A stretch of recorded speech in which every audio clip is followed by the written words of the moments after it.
नमस्कार, आपण पाहत आहे भांडा फोड न्यूज. एका दमात भ्रष्टाचारी कोमात.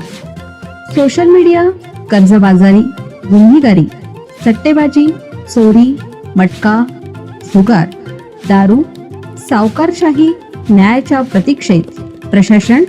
भांडाफोड न्यूज. एका दमात भ्रष्टाचारी कोमात.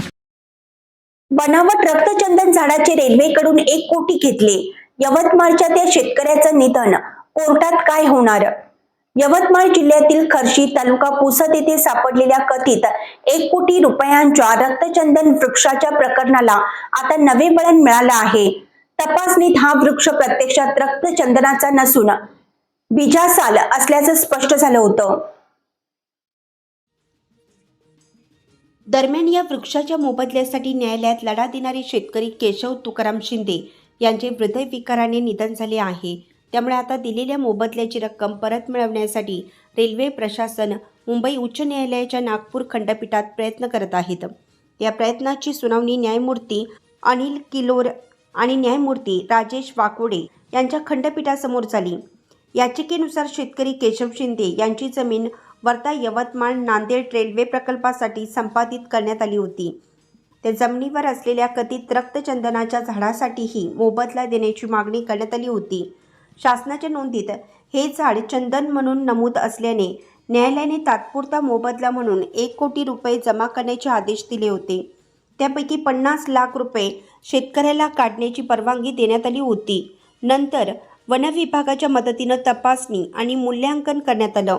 त्यात संबंधित झाड रक्तचंदनाचं नसून बीजासालाचे असल्याचं स्पष्ट झालं.